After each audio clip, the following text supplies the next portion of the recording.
Assalamualaikum warahmatullahi wabarakatuh. Salam sejahtera untuk kita semua. Shalom, Om Swastiastu, Namo Buddhaya, dan salam kebajikan.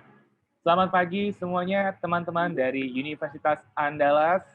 Apa kabarnya hari ini? Pasti kabarnya semua baik-baik saja ya teman-teman. Ya, jadi kita hari ini dari banyaknya perusahaan fintech peer-to-peer lending akan memberikan sebuah edukasi. Jadi webinar edukasi mengenai fintech peer-to-peer lending. Pasti teman-teman masih bingung kan, kira-kira apa sih fintech peer-to-peer lending itu?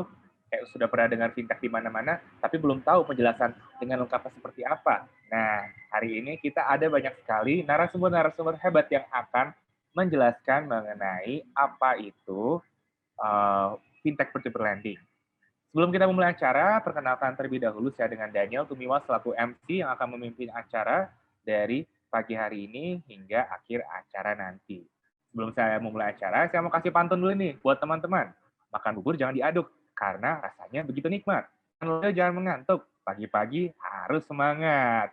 Oke, sebelum kita mulai acara, kita akan mendengarkan kata sambutan terlebih dahulu dari perwakilan kampus, yaitu Bapak Hayu Darman Monir, selaku Wakil Dekan 3 dari Universitas Andalas. Kepada Bapak Hayu, saya persilakan Pak. Terima kasih. Oke, terima kasih Mas Daniel. Assalamualaikum warahmatullahi wabarakatuh. Selamat pagi bagi kita semua. Alhamdulillahirrabbilalamin. Wassalatu wassalamu ala asrafil wa ala alihi wa sahbihi ajma'in. Berkat rahmat Allah Subhanahu wa taala kita bisa hadir dan berkumpul di via Zoom ini dalam acara kegiatan webinar edukasi AFPI. Ini salah satu kegiatan Ghost to Campus ya. Salawat bering salam tidak lupa juga kita aturkan kepada junjungan kita Nabi besar Muhammad SAW. Jadi ini izinkan saya mewakili dekan untuk memberikan kata sambutan sekaligus nanti membuka acara. Yang saya hormati ini Bapak Enjik S. Fajar, ini selaku Ketua Bidang Edukasi, Literasi, dan Riset AFPI. Terus ada beberapa bicara yang saya pikir yang hebat-hebat, ini ada Bapak Kadek Dharma Susila dari CEO Pundiku, Bapak Benedictus Valentino, ini perwakilan dari Aventi, Bapak Felix Suroso, IT dan GM Manager Dana Rupiah, Bapak Jonathan Chris, ini perwakilan dari Ada Kami, dan Bapak Moles Kurniawan, CTO Asakia. Tidak lupa juga yang saya hormati juga kepada ini Bapak Hendriko Suara ini selaku moderator di kegiatan kita pagi ini, Bapak Masoni Sankabula selaku pembina dari AP, mungkin ada juga dosen-dosen yang terlibat dalam kegiatan ini, mahasiswa yang saya cintai dan tamu-tamu undangan yang saya muliakan. Jadi pertama saya ucapkan terima kasih kepada AFPI ya, Asosiasi Vintage Pendanaan Bersama Indonesia. Jadi kami dari pihak fakultas sangat menyambut baik dan ini penghargaan setinggi-tingginya ini kepada AFPI. Jadi saya melihat bahwa apalagi tema yang ditampilkan pada hari ini sangat baru ini. Jadi bagaimana mewujudkan akses keuangan ke seluruh Indonesia dengan vintage P2P lending. Jadi saya sendiri sebenarnya belum cukup familiar ini Pak Enjik ya. Jadi banyak informasi nanti akan ditampilkan ini melalui kegiatan ini nanti. Jadi saya berharap bahwa yang melalui kegiatan ini yang menarik bagi saya adalah bahwa ternyata pengembangan dan pemanfaatan teknologi internet dan komunikasi ini seperti smartphone ini kan pada akhirnya ini kan mendorong bisnis perdagangan secara elektronik ini. Nah, jadi dan ketika bisnis perdagangan ini berkembang, kemudian hadirlah yang namanya finansial teknologi ya kan dalam rangka memenuhi kebutuhan masyarakat sendiri. Nah, jadi ini kan pada akhirnya kan ini erat kaitannya dengan bagaimana pada akhirnya ada inovasi ya kan dan keterlibatan pihak baru dalam penyelenggaraan pemrosesan transaksi pembayaran ya kan.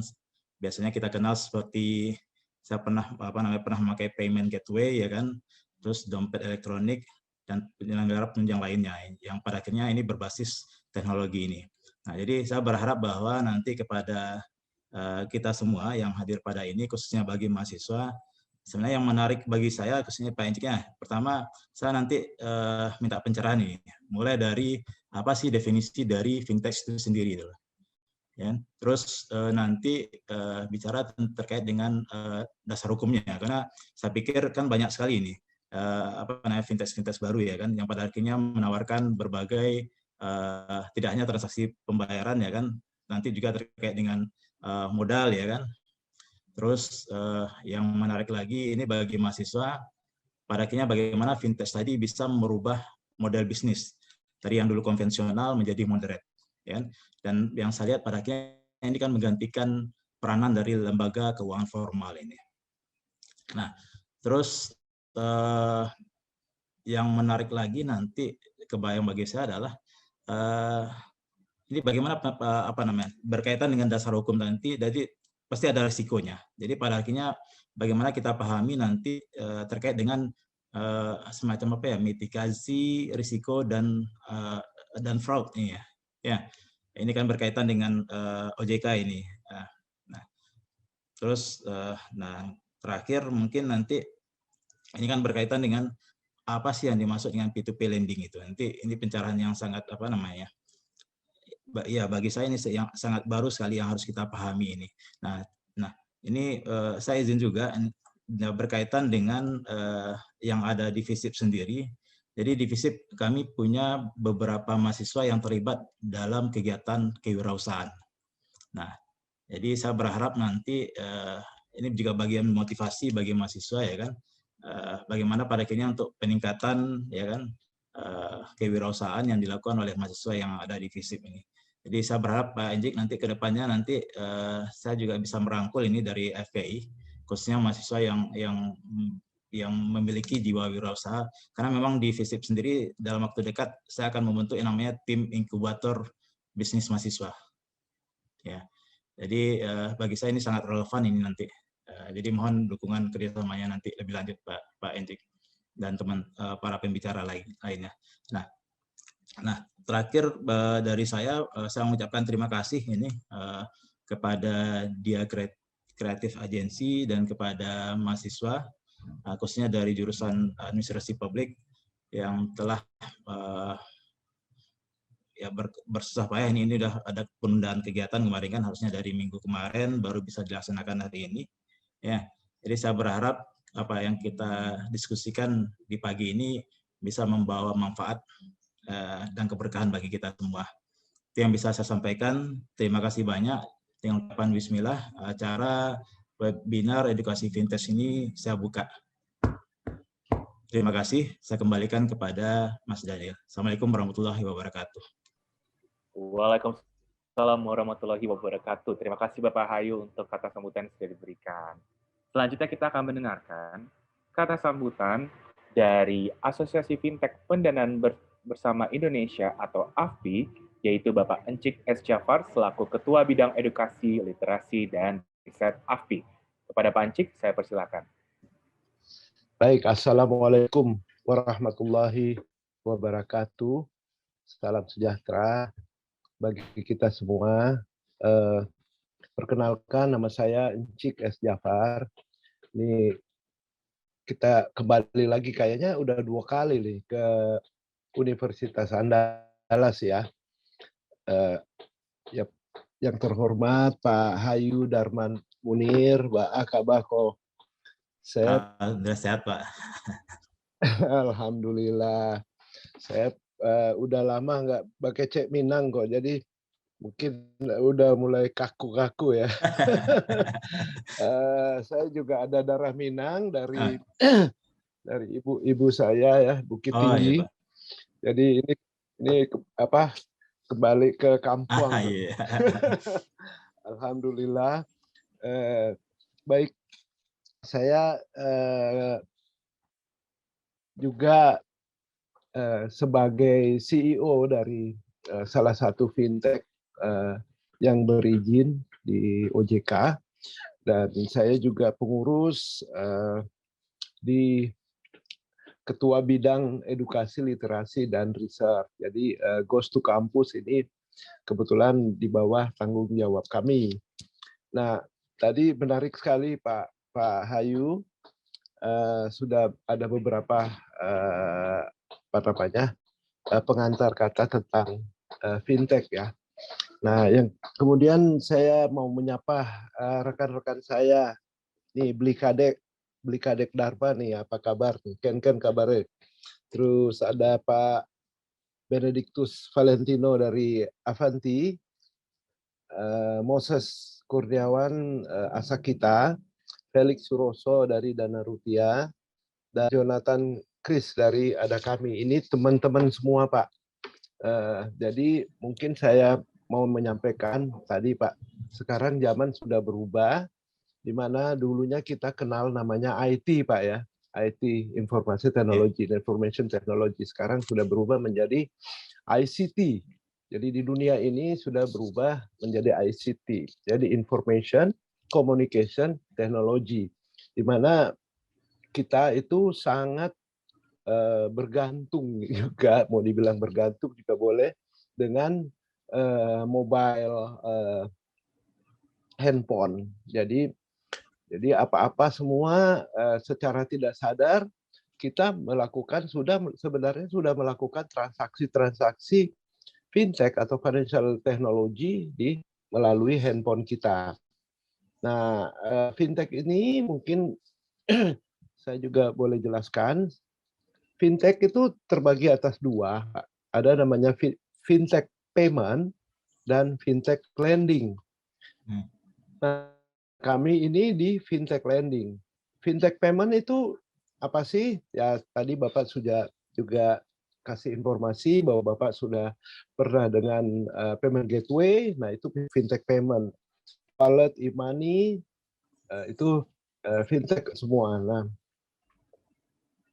sementara ini kita tidak sadar bahwa kita sebenarnya sudah mulai tergantung nih ya. Dulu kita yang namanya, ya mungkin saya ya karena saya udah punya cucu ya, anggaplah ya memang saya udah punya cucu saya bisa saya titipkan ke Gojek untuk antar ke sekolah ya, TK.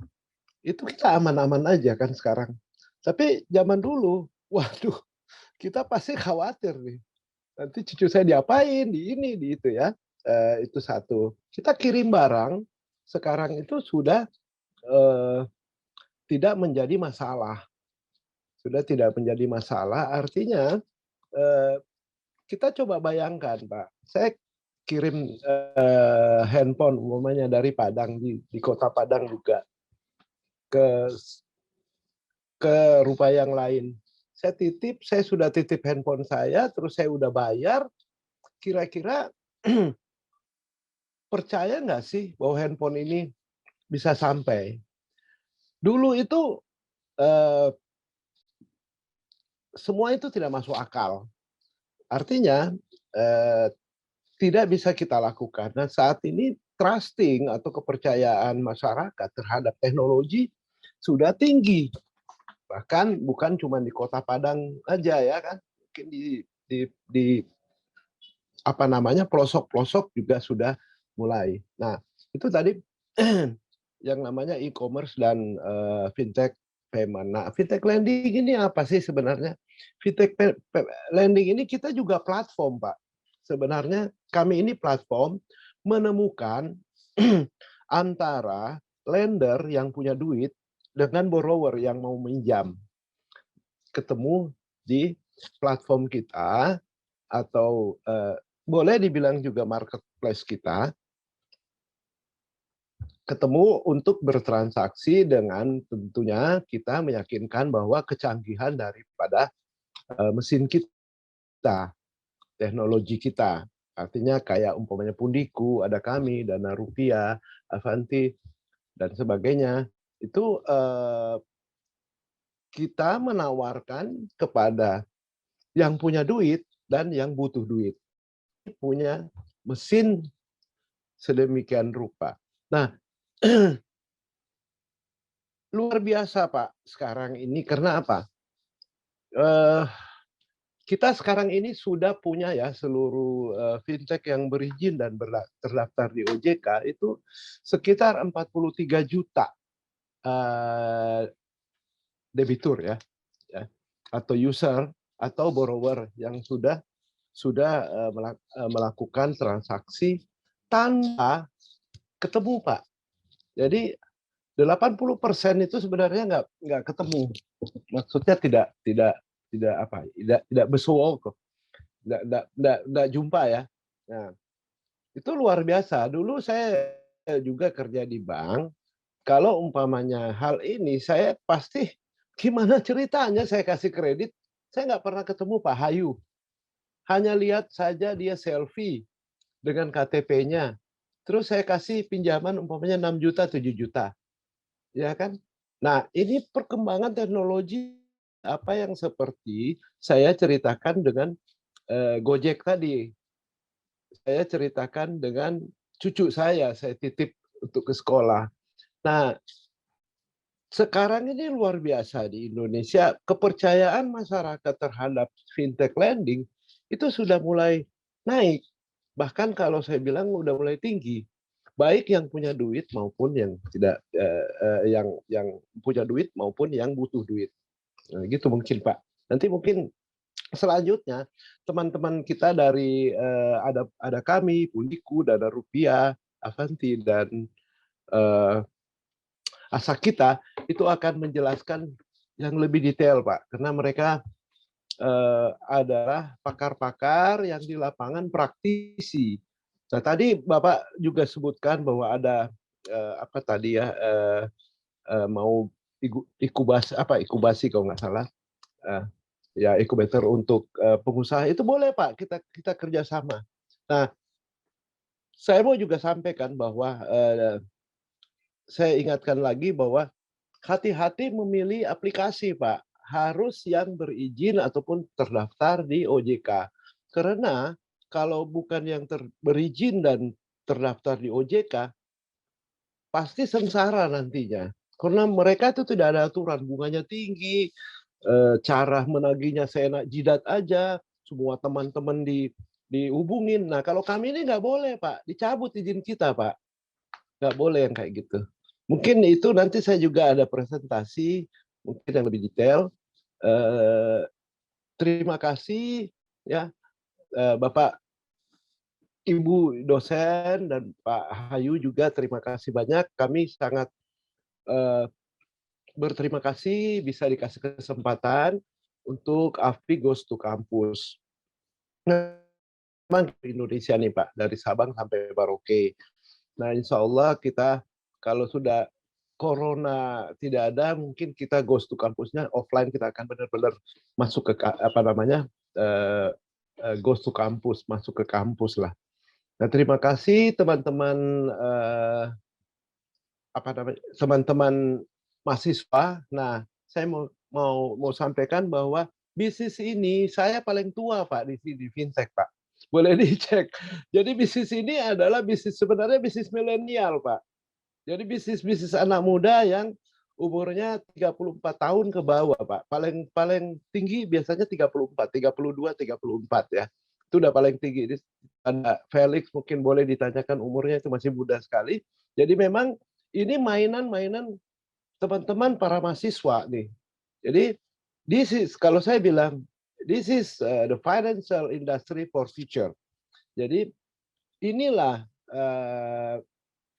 industri keuangan untuk masa depan, yaitu fintech. Karena kedepannya pasti kita udah malas Pak, kita udah malas dengan proses yang lambat. Nah ini teman-teman mahasiswa tolong nanti bisa disimak karena ini masa depan kalian lah. Ini bisnis untuk masa depan kalian. Kami orang-orang tua ini terutama saya itu akan mundur. Jadi ini akan diserahkan kepada anak muda semua. Saya rasa itu cukup bagi saya. dulu, nanti kita akan lanjutkan. Wabillahi taufik wal hidayah. Wassalamualaikum warahmatullahi wabarakatuh. Waalaikumsalam warahmatullahi wabarakatuh.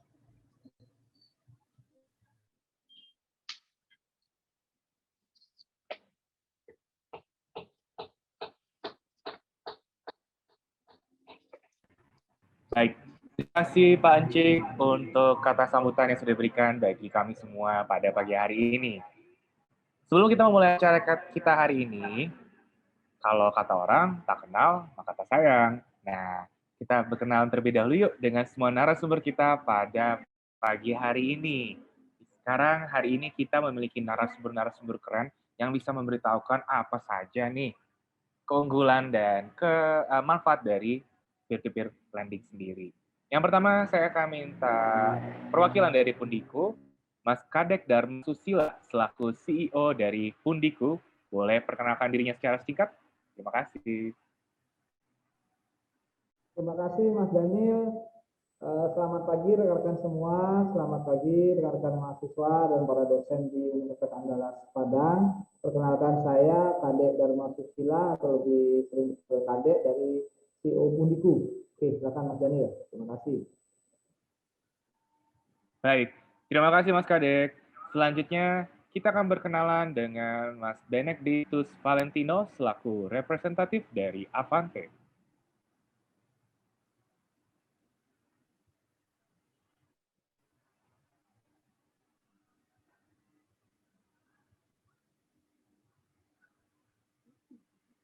Mas Benedictus sepertinya suaranya tidak terdengar ya, Mas Valen. Boleh di-mute unmute.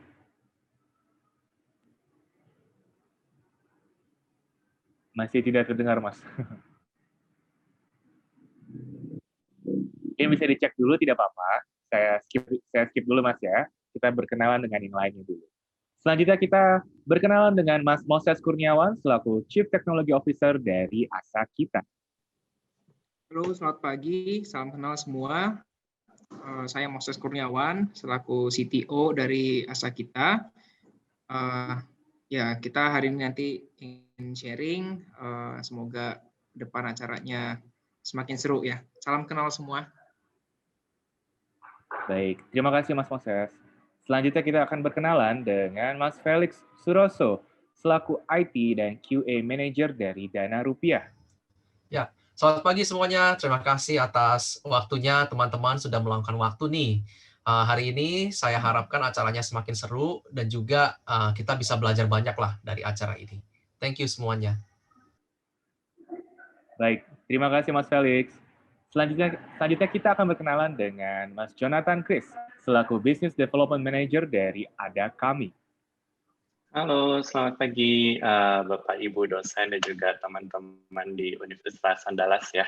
Dijamin hari ini diskusi kita bakal seru. Nanti kalau punya banyak pertanyaan, jangan lupa ya, kita siap jawab pertanyaan teman-teman. Baik, terima kasih Mas Jonathan. Sebelum kita masuk ke acara, ada baiknya kita lakukan foto bersama terlebih dahulu ya teman-teman. Di sini saya lihat ada sekitar 187 peserta. Wow, banyak sekali yang datang dan hadir pada pagi hari ini. Boleh saya minta semua teman-teman untuk menyalakan kameranya, persiapkan wajah-wajah cantik dan gantengnya. Kita akan lakukan foto bersama. Yuk, kita akan lakukan foto bersama sebanyak 5 kali ya teman-teman. Boleh dinyalakan kameranya dulu. Yang cewek-cewek mungkin yang pakai hijab bisa dibenerin dulu hijabnya biar lebih cantik. Nah, make up-an juga boleh kok, make up-an dikit dulu biar cepet. Yang cowok-cowok juga boleh rapin dulu rambutnya, yang baru bangun tidur boleh tuh, banyak-banyak kok rambut-rambut bangun tidur nih kayaknya nih. Oke, ditunggu ke kameranya dan buka bersama pada Pak nih. Kita lihat juga semua tim panitia juga ke kameranya. Oke. Kita akan lakukan sebanyak 5 kali ya teman-teman. Yang pertama, sejapkan senyumnya. Senyum. Oke, yang kedua. 3, 2, 1, senyum. Yang ketiga, 3, 2, 1, senyum. 3, 2, 1, senyum. Oke, untuk yang kelima kita akan video. Saya akan bilang salam literasi keuangan. Kalau saya bilang salam literasi keuangan, teman-teman angkat tangannya seperti ini, huruf L seperti tangan saya ini, lalu teman-teman akan gerak-gerakan. Salam literasi keuangan dan gerak-gerakan seperti ini. Oke? Dalam hitungan ketiga kita lakukan bersama ya. 2, 1. Salam literasi keuangan. Semua yang sudah berpartisipasi dalam kita hari ini. Bagi kami, teman-teman. Terima kasih. Selanjutnya kita akan masuk ke dalam sesi presentasi. Sebelum masuk ke presentasi, melihat terlebih dahulu untuk pemutaran video mengenai AFI.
Mohon ditunggu sebentar ya, masih ada sedikit kesalahan teknis.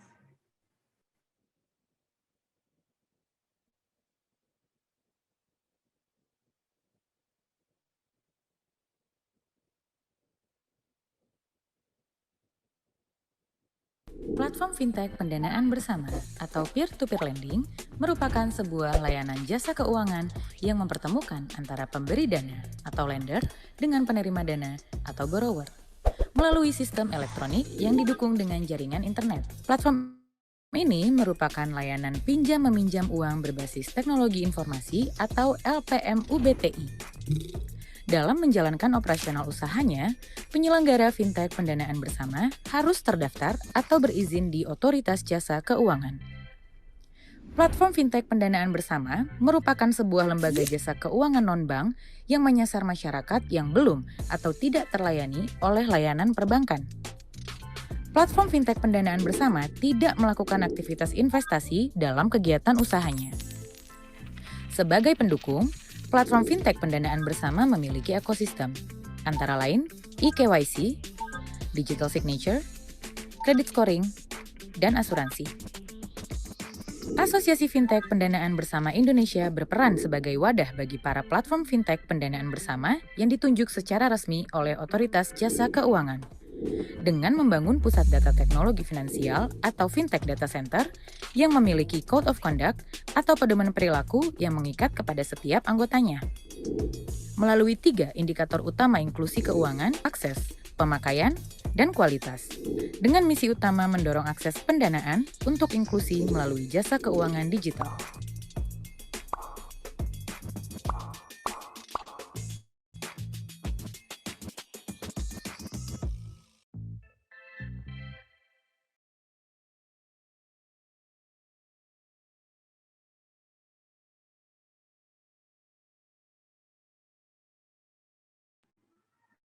Baik, tadi kita sudah lihat untuk perkenalan dari AFPI.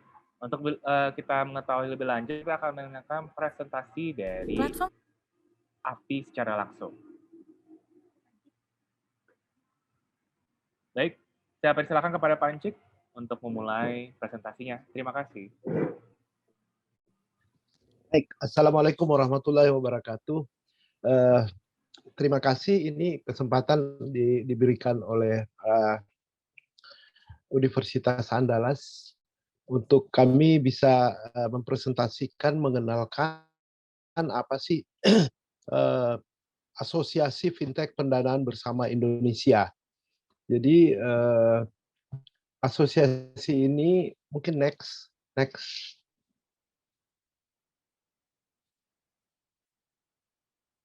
Ya, asosiasi ini kami sebenarnya baru ya, karena ini bisnis juga baru berkembang. Sebenarnya bisnis fintech ini baru berkembang di Indonesia itu 2016 ya, baru mulai start, tetapi di 2018 itu langsung booming, sehingga kami waktu itu memikirkan bahwa perlunya ada asosiasi khusus untuk fintech lending, khusus untuk fintech pendanaan bersama. Nah, sehingga kami itu sebenarnya baru 2 tahun lebih ya, hampir 3 tahun lah, baru 2 tahun lebih, 2018, 5 Oktober itu baru kami dirikan asosiasi ini. Dan 2019, 17 Januari itu kami ditunjuk oleh OJK secara resmi asosiasi yang membidangin fintech lending atau fintech pendanaan bersama. Nah, saat ini sebenarnya telah terdaftar sekitar 148 fintech yang baik itu terdaftar maupun berizin di OJK. Dan tentunya kami itu ada 3 sebenarnya, Pak Hayu tadi ada pertanyaannya, mungkin nanti teman-teman dari platform akan jelaskan lebih detail. Kita itu ada 3 klaster, Pak. Jadi ada 3 produk, yang itu yang pertama adalah bidang produktif, yang kedua multiguna atau konsumtif, dan yang ketiga adalah syariah. Jadi kami juga punya fintech syariah, Pak. Nah, yang produktif kami anggota kami ada beberapa, bukan beberapa ya, agak banyak juga yang bergerak di bidang produktif untuk tadi UMKM, untuk wirausaha dan sebagainya. Nah, saya mau jelaskan juga ke Pak Hayu dan teman-teman mahasiswa bahwa fintech ini kami tujuannya adalah untuk inklusi keuangan di mana kepada masyarakat yang unbanked atau unreserved. Arti unbanked itu apa? Di mana belum dijamah oleh financial industri yang lain, baik itu bank, BPR, multi finance dan sebagainya. Itu bisa kita masuk di situ, Pak. Jadi kalau umpamanya ya saat ini memang fintech lending ini terutama yang produktif itu lebih banyak kita memang membiayai yang istilahnya startup, Pak. Startup company atau startup industri. Kenapa? Umpamanya teman-teman mahasiswa ya punya keahlian ya mendesain hijab ataupun apa ya, mendesain baju muslim ya, yang pertama. Nah, waktu teman-teman mahasiswa pergi ke bank ataupun BPR ataupun bank ataupun financial industry yang lain, itu pasti ditolak gitu loh. Karena apa? Karena usahanya masih baru, belum 2 tahun, nggak punya ini, nggak punya itu, dokumen ini, dokumen itu, dan sebagainya. Nah, makanya kami itulah fintech ini masuk di situ untuk membiayai startup company yang tidak bisa dibiayai oleh financial industry atau industri keuangan lainnya. Next.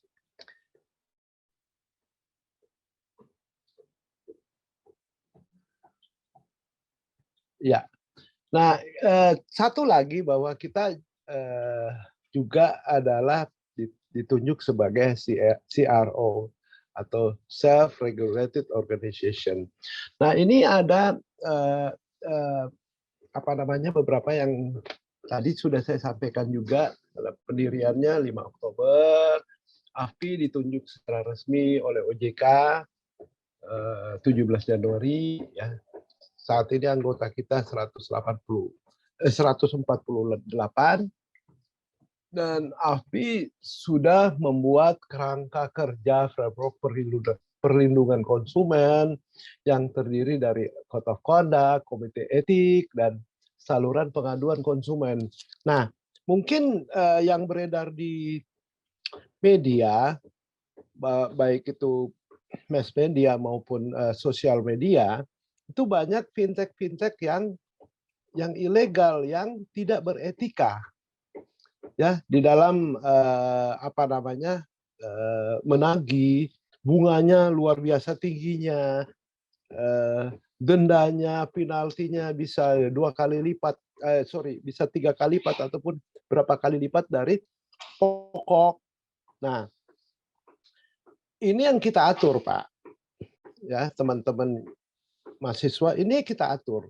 Kita atur bunga itu tidak boleh lebih dari 0. Ada aturannya 0,8, biaya-biaya dan sebagainya itu tidak boleh kita patok nih. Nah, yang pertama. Yang kedua, denda itu tidak boleh lebih bunga maupun denda, bunga berbunga maupun denda itu tidak boleh lebih dari 100% dari pokok, gitu loh. Nah, kadang-kadang kita itu pinjam cuma 500.000, tiba-tiba kewajiban kita bisa 5 juta gitu loh. Itu yang dilakukan oleh fintech ilegal ataupun industri yang lain. Nah, kita itu tidak boleh menunggak sampai dengan 90 hari, maka bunga dan dendanya itu di stop, nggak boleh dihitung lagi. Nah, mungkin teman-teman juga pernah punya credit card atau pernah dengan illegal fintech, itu kan bunganya jalan terus. Apalagi kalau 5 tahun ya. Apalagi kita lupa gitu loh, dan kita nggak tahu. Nah, jalan terus. Nah, di dalam asosiasi ataupun fintech yang berizin ataupun terdaftar di OJK, itu tidak boleh dilakukan kayak gitu. Jadi kita ini beretika. Nah, kita ada komite etika, ada saluran pengaduan konsumen. Terus yang lain pada saat menagih itu juga kami tidak boleh kasar, tidak boleh mengambil nomor handphonenya di daftar handphone, di list handphonenya itu diambil terus dipermalukan. Wah, itu nggak boleh, kita dicabut izin kita. Itu nggak boleh.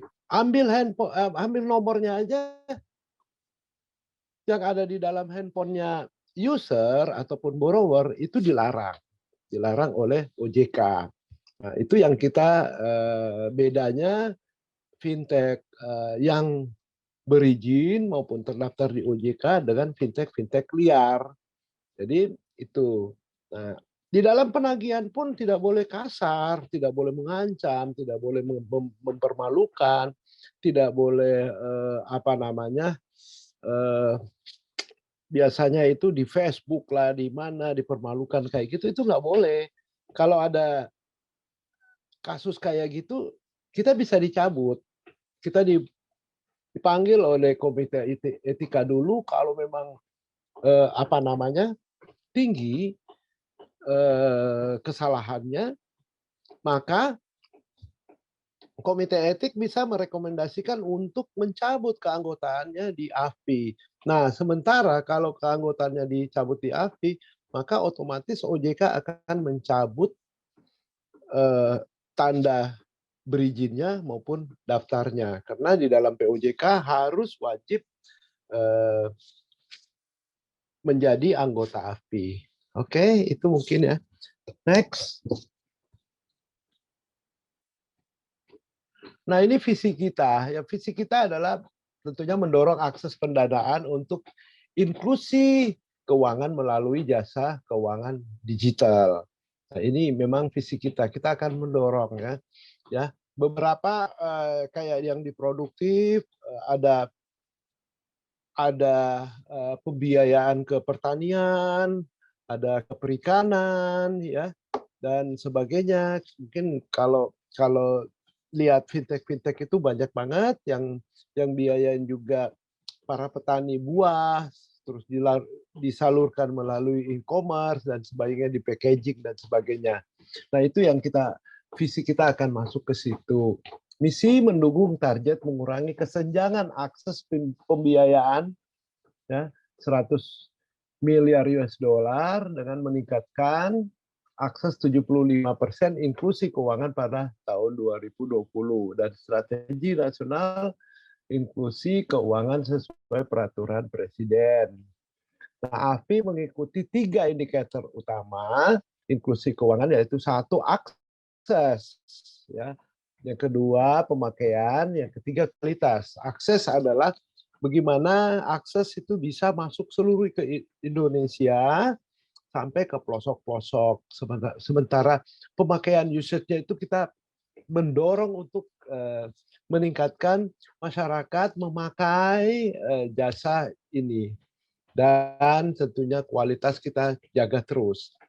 Nah, arsitekturnya adalah kita itu punya policy advokasi, terus kita punya juga code of conduct tadi yang saya sebutkan, atau pedoman perilaku ya, yang wajib dipatuhi oleh seluruh anggota.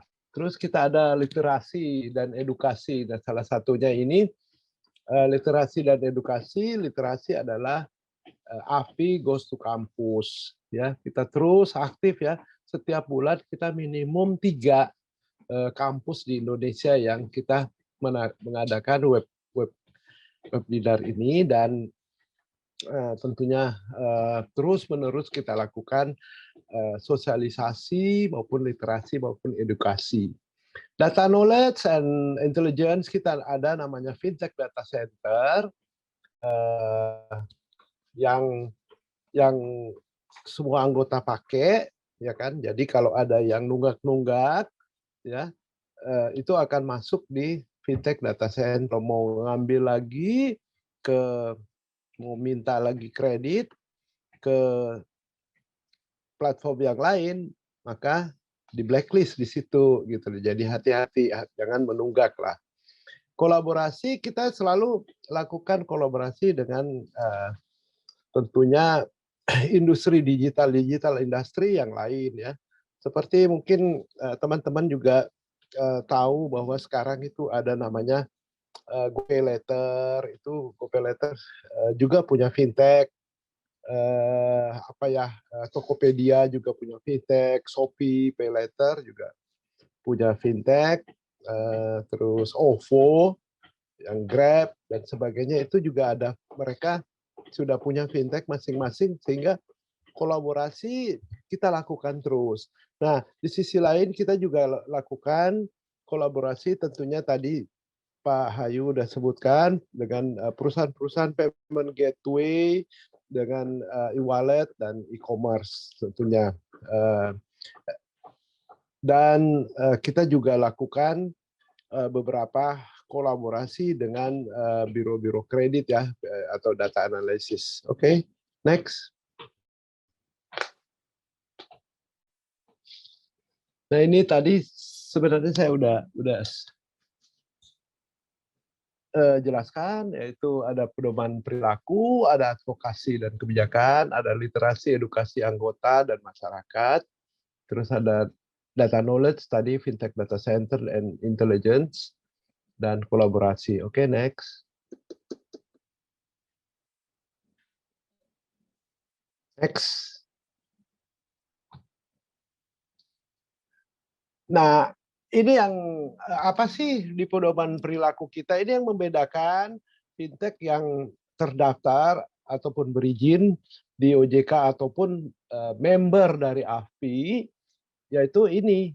Dan satu, transparansi produk dan metode penawaran produk layanan itu harus transparan gitu loh. Di dalam aplikasinya itu harus benar-benar transparan, nggak boleh nggak sebut bunganya berapa, dendanya berapa, itu harus disebutkan sehingga semua harus transparan, tidak boleh nipu-nipu ya. Yang kedua, atau pencegahan pinjaman berlebih ya. Jadi larangan predatory lending itu maksudnya bunga tambah biaya itu nggak boleh lebih dari 0,8%. Dan denda maksimum yang tadi saya juga jelaskan nggak boleh lebih dari 100% ya.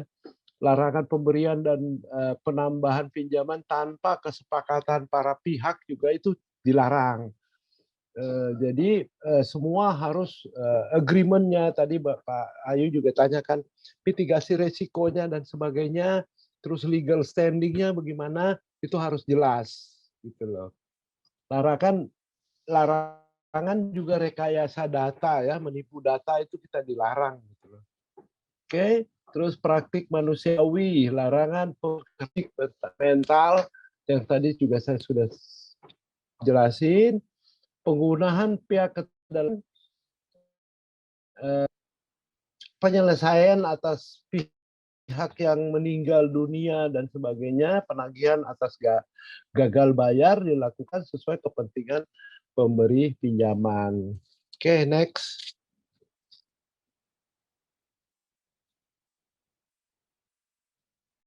Next.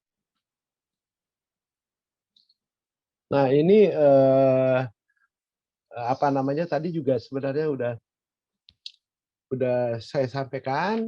Kita ada kebijakan advokasi, ada fintech data center, ada kode etik tadi, edukasi pasar, market education, ada certification juga. Jadi kami anggotanya ini disertifikasi juga, Pak. Jadi ada mulai dari pemegang saham sampai dengan level yang di bawah juga kita lakukan sertifikasi pemegang saham, komisaris, direksi, manajernya, manajer keuangan, collection, penagihan, baik itu manajernya maupun apa namanya, penagihnya itu harus bersertifikasi semua, customer service, kita juga ada sertifikasi manajer customer service, dan kita juga ada untuk financial, laporan keuangan untuk bagian keuangan, bagian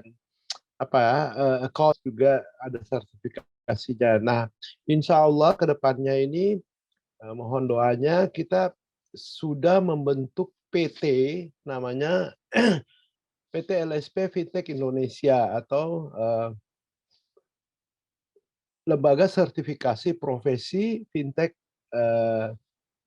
Indonesia, di mana kami lagi proses pengurusannya untuk pendaftaran di BNSP atau Badan Nasional Sertifikasi Profesi, sehingga kedepannya nanti sertifikasi kami itu yang dikeluarkan oleh negara, ya, dikeluarkan oleh negara atau BNSP, jadi sertifikatnya lambang Garuda dan diakui oleh negara. Itu yang kita lagi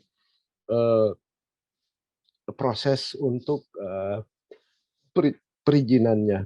Oke, next.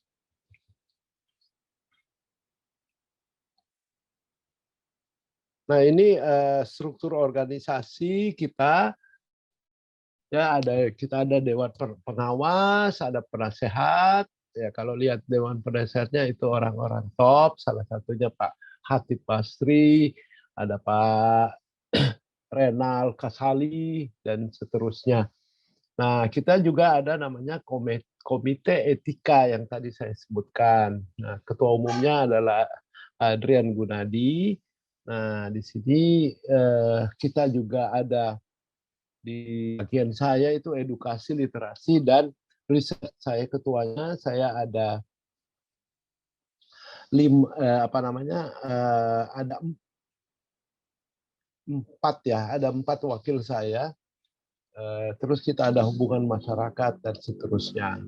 Oke, next.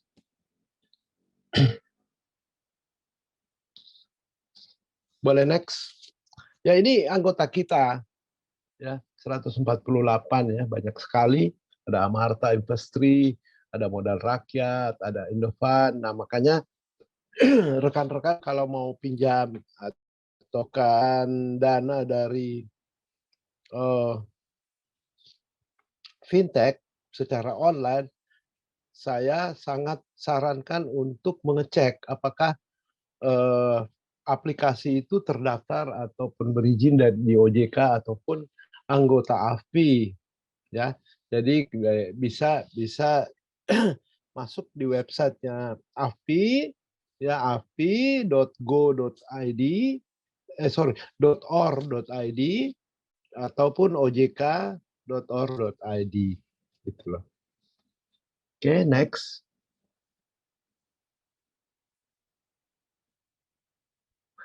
Mungkin sebelumnya boleh, sebelumnya. Sorry. Slide sebelum.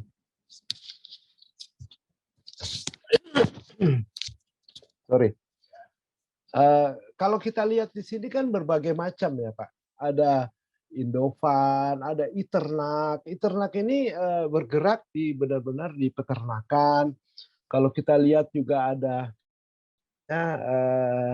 harusnya ada sini, saya nggak lihat, ada Tanifan, ada Finmas, ada Fintak. Fintak ini bergerak di nelayan ya, yang berhubungan dengan laut. Nah, ada Batumbu, ada Igro juga di pertanian, ada juga harusnya ada Edufan, ada Tanifan. Tanifan ini bergerak di pertanian, ada Edufan itu bergerak untuk mungkin cocoknya bagi teman-teman mahasiswa yang mau mengambil S2 ataupun untuk edukasi, itu boleh menghubungi Edufan karena mereka memang membiayai untuk education gitu. Terus di Vindaya ada apalagi ya, banyak ya. Dari produktif itu banyak kan ini nih, Krodo, Investri, Amarta, Modalku, Dana Mas juga produktif, Toko Modal, Dana ID, Uang Teman, Kredit Pintar, sebagainya itu juga banyak yang di produktif. Oke, next.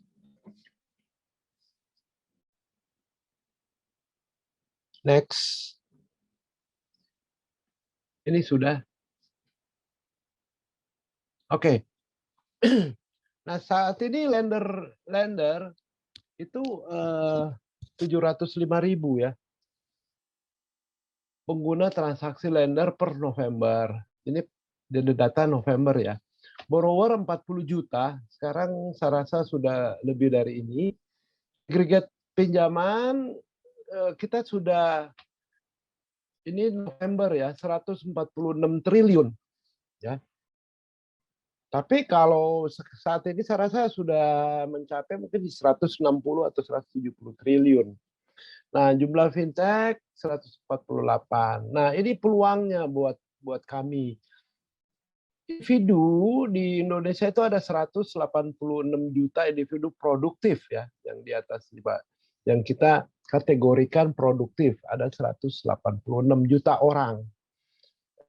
Unbank, nah, masyarakat yang tidak bisa masuk di dalam bank itu ada 46 juta UMKM yang belum memiliki akses kepada kredit ya.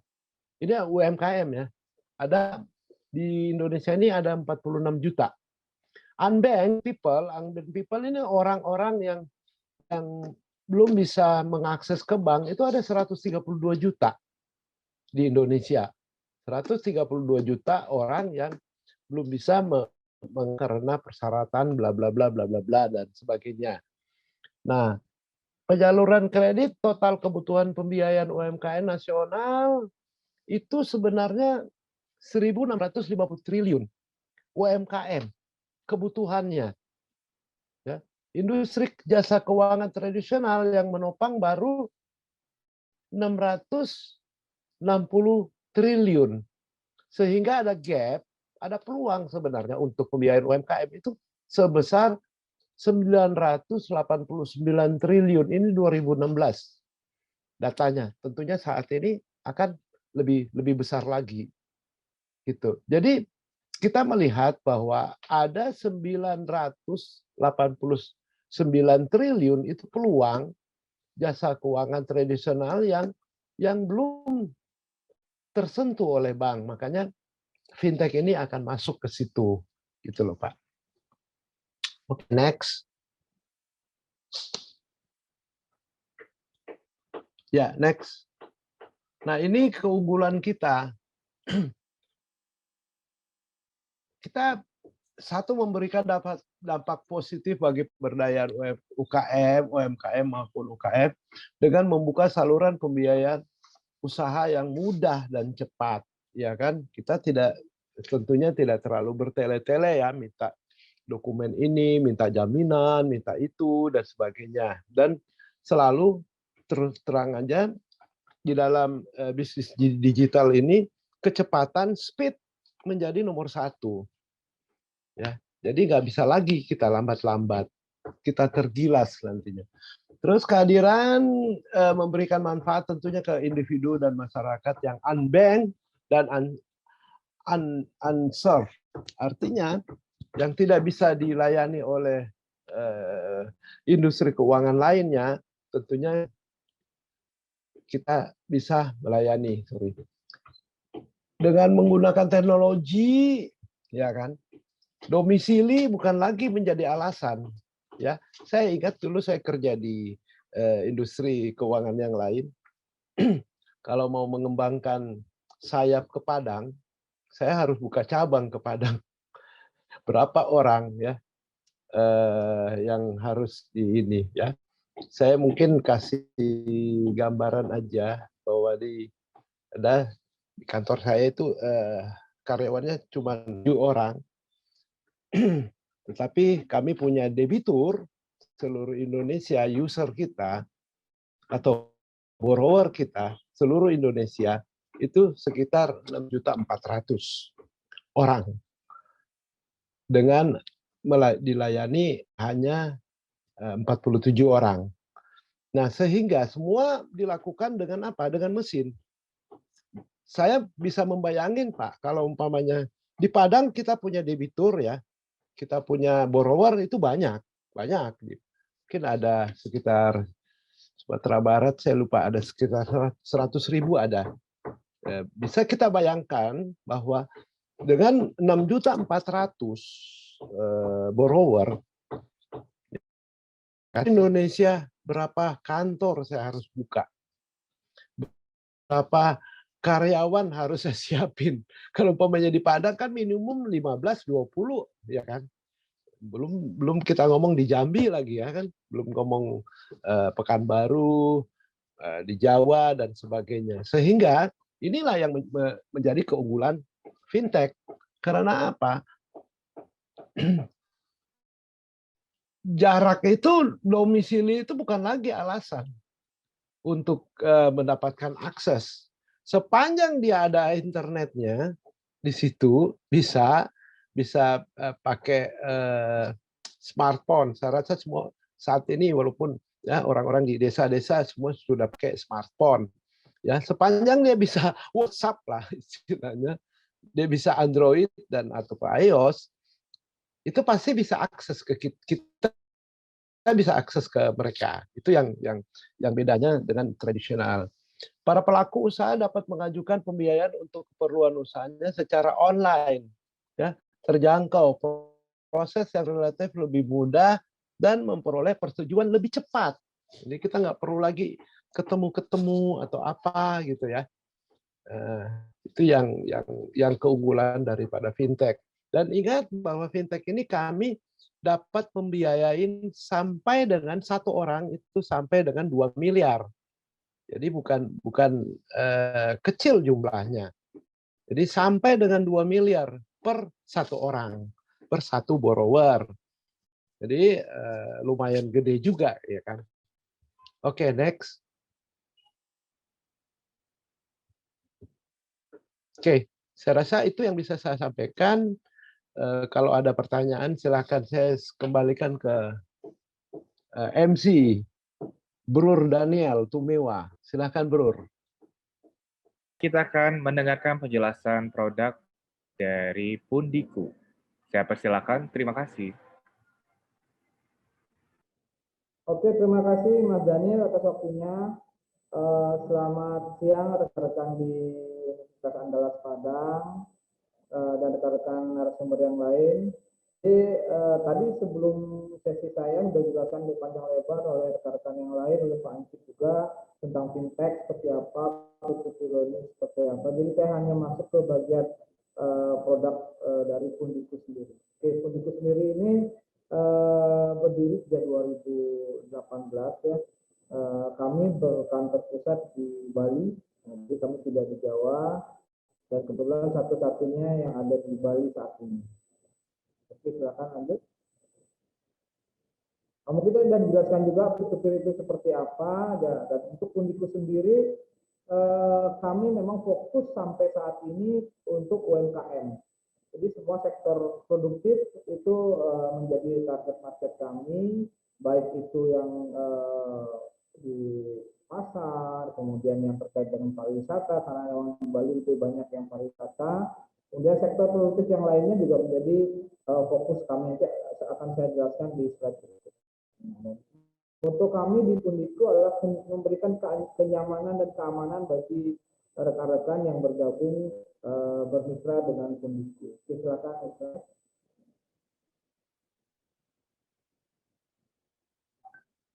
Oke, tadi saya sebut keamanan dan kenyamanan. Mungkin teman-teman yang lain sudah menjelaskan ya kenyamanan apa yang diberikan oleh fintech peer-to-peer lending dan keamanan apa. Mungkin dari akses dulu nih kenyamanan. Mudah diakses ya, jelas. Berbeda dengan perbankan ya, bank konvensional pada umumnya mereka harus datang ke bank gitu ya untuk bertransaksi, sekedar mengajukan kredit mereka harus datang ke bank, mengisi aplikasi, dan ini cukup memakan waktu bisa seharian untuk ke bank saja untuk itu baru mengajukan kredit, belum proses yang lain. Sedangkan untuk di fintech peer-to-peer lending mereka cukup ambil handphone atau buka laptop, mereka bisa mengakses langsung ke platformnya, tinggal diisi di sana platform mana yang diinginkan sesuai kebutuhan. Itu sangat mudah. Semua dokumen bisa diupload dalam platform tersebut, jadi tidak perlu repot harus berinteraksi langsung, bertemu langsung. Itu kemudahan yang diberikan oleh fintech peer-to-peer lending. Kemudian kecepatan prosesnya. Kecepatan prosesnya sebenarnya menjadi keunggulan tersendiri bagi seluruh fintech ya. Karena fintech di sini rata-rata umumnya itu prosesnya lebih cepat dari bank konvensional atau bank umum pada umumnya. Karena di Pundiku sendiri kami tidak boleh lebih dari 3 hari SOP kami. Itu sudah harus ada persetujuan kredit. Karena memang ada proses itu ya. Kamu juga harus melihat track record pinjaman calon borrower. Kamu juga harus melakukan analisa, scoring, seperti itu. Jadi ada proses di situ. Dan kami punya SOP tidak boleh lebih dari 3 hari. Nah, ini kecepatan proses. Nah, kalau di bank umum sepertinya sedikit susah ya. Apalagi pinjaman yang sedikit besar. Mereka harus melakukan solisitasi, kunjungan usaha, memerlukan waktu cukup lama, mungkin berhari-hari. Nah, ini kelebihan juga dari fintech. Kemudian persyaratannya mudah. Nah, tadi juga teman-teman sudah menjelaskan. Persyaratan di fintech itu agak berbeda dengan di bank umum. Tapi faktor risiko tetap menjadi prioritas kami. Jadi persyaratannya itu tidak terlalu rumit ya. Cukup mengupload KTP, KK, NPWP, rekening, udah selesai itu. Itu adalah bagian dari analisa kami. Kemudian ini sektor keamanan. Sisi keamanan apa sih yang kami tawarkan gitu kan. Jadi rekan-rekan yang ingin mengajukan pinjaman di platform peer-to-peer lending itu tidak perlu takut apakah data saya akan disebar gitu kan. Nah mungkin teman-teman sering mengalami misalnya kredit card gitu kan. Kita nggak pernah memberikan data kita ke kredit card tertentu atau ke asuransi tertentu, tapi bisa ditelepon. Mereka bisa pegang data kita gitu. Nah itu dari mana? Nah ini praktek-praktek yang saya lihat kurang baik. Nah sedangkan di peer-to-peer lending itu tidak diperbolehkan. Dan kami sangat merahasiakan data dari baik itu borrower atau lender kami. Itu sangat private bagi kami. Dan kami juga mengenai keamanan data pribadi ini, kami juga wajib dari asosiasi maupun dari OJK, regulator, itu juga mewajibkan kami menerapkan ISO 27001-2013. Jadi seluruhnya tidak terkecuali wajib menerapkan ISO 20013. Nah, di sini tentang keamanan data. Jadi data yang ada di fintech itu sudah dijamin oleh lembaga sertifikasi ISO. Nah, kemudian yang terakhir mungkin dari sisi kenyamanannya adalah tanpa agunan. Ini mungkin kelebihan tersendiri ya. Atau kita lebih sering mendengar namanya KTA. Ini bukan kali tanpa angsuran, jadi tanpa agunan gitu. Karena bagi kami yang terpenting adalah jaminan itu, jaminan ya kelangsungan usahanya. Ya kan di sini proses analisa kami cukup cukup komprehensif ya. Karena di sinilah kami melihat kemampuan bayar itu bukan dilihat dari agunan semata, tapi dari bagaimana para borrower kami itu menggunakan dana yang dipinjam untuk kelangsungan usaha. Itulah sebenarnya jaminan yang kami nilai. Oke, next silahkan.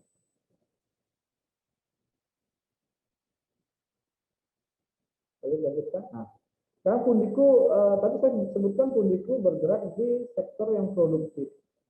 Nah, ini contoh beberapa sektor ya yang sudah bermitra dengan kami, yang sudah kami bantu. Fokus utama kami awalnya memang pedagang pasar. Nah, ini pedagang pasar bisa nggak mereka menggunakan teknologi gitu Pak? Ya, ini tantangan tersendiri bagi kami. Karena bagian dari tugas fintech peer-to-peer lending salah satunya adalah meningkatkan inklusi yang ditargetkan oleh pemerintah, tadi Pak Yusuf bilang 75%. Dan ini salah satu tugas kami juga di Pundiku, bagaimana para pedagang pasar ini yang notabene mereka sebenarnya sudah melek teknologi. Mereka sudah punya HP, sudah menggunakan Android, WhatsApp, Instagram, atau sosmed yang lainnya. Tapi mereka kadang belum menggunakan teknologi ini untuk mendukung usaha mereka. Di sinilah tugas kita membantu mereka supaya teknologi yang ada bisa mensupport usaha mereka. Kemudian ada juga kami pedagang kaki lima. Pedagang-pedagang di pinggir jalan, pedagang bakso, gerobak gitu ya, yang di kaki lima juga menjadi bagian dari target market kami. Kemudian merchant online, beberapa merchant online juga kami biayain, khususnya yang memang ini online untuk produktif ya. Ini sistemnya kalau online kita hanya bridging ya, tidak sampai lebih dari 1 bulan. Jadi kreditnya semua short term. Kemudian usaha rintisan. Nah, ini tadi sempat disinggung oleh Pak Anci dan Pak Hayu ya, untuk usaha rintisan ini memang sangat lebih dominan. Ini dilakukan oleh para generasi muda. Nah, itu rekan-rekan mahasiswa nih cocok banget nih. Ini apa yang kita sebut dengan startup ya. Kebanyakan startup ini pelakunya adalah umurnya di bawah 23, masih muda lah, masih kuliah atau baru tamat. Umumnya juga mereka sangat melek teknologi, menguasai teknologi, tapi kelemahannya mereka histori, mereka belum memiliki, mereka rata-rata baru, kalau mereka mengajukan pinjaman di bank itu akan minta kan histori usaha 2 tahun, kemudian report di perputaran di rekening di bank itu juga belum ada. Jadi banyak sekali usaha rintisan atau startup ini yang tidak masuk dalam kategori bank atau unbankable, tapi mereka visible, sangat layak untuk diteruskan usahanya dan sangat layak untuk diberikan permodalan. Nah, disinilah kita fintech P2P lending itu bisa masuk, dan Fundiku sampai saat ini bekerja sama dengan beberapa startup atau beberapa kampus juga yang punya divisi kewirausahaan, kami coba bantu. Oke, yang terakhir usaha franchise. Jadi beberapa usaha franchise yang bekerja sama dengan kami, baik dari permodalan awal saat pembelian franchise ataupun untuk modal usaha berikutnya saat perputaran usaha berikutnya. Nah, ini contoh berapa yang sudah kami biayain. Oke, silakan lagi.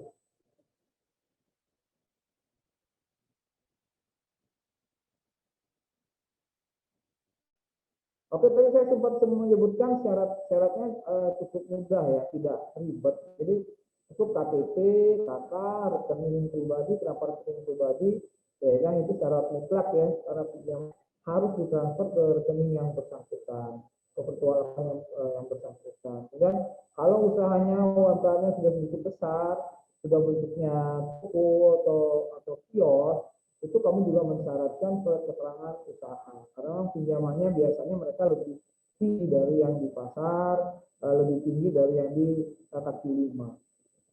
Dan usianya sesuai dengan regulasi itu usianya 21 sampai 60 tahun. Mungkin itu saja dari Fundiku penjelasannya. Nanti bisa kita lanjutkan dengan sesi tanya jawab. Mudah-mudahan nanti berguna ya tanya jawabnya dan ada masukan dari rekan di Andalas Padang. Terima kasih. Saya kembalikan ke Mas Daniel. Terima kasih Mas Kadek untuk penjelasan mengenai produk Fundiku. Izinkan saya untuk memimpin talk show pada pagi hari ini ya.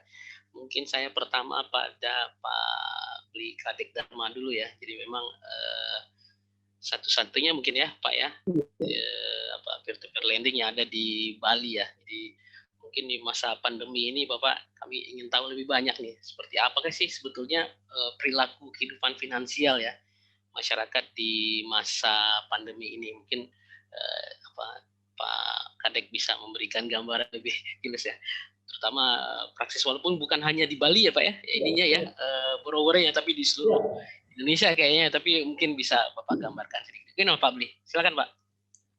Oke, terima kasih Pak Hendri, salam kenal Pak Hendri, Pak Dr. Hendri ya. Kita, Bapak. Betul Bapak. Oke, jadi pertanyaannya bagus Pak.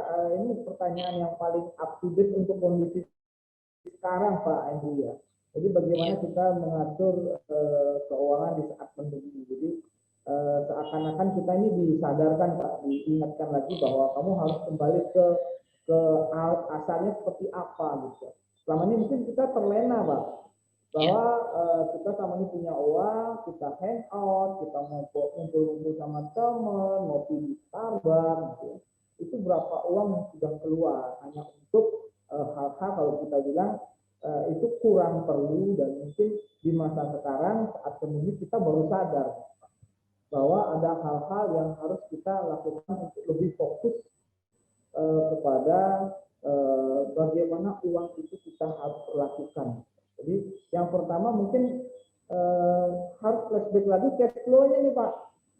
Lihat dulu cash flow-nya seperti apa. Jadi apakah cash flow-nya ini sudah dengan hangout itu, dengan hal-hal yang konsumsi tadi, itu masih bagus atau itu tidak masalah. Tapi hampir 90% lebih masyarakat Indonesia ini merasakan Pak. Terutama kami yang di Bali ya, para wisata itu anjlok banget.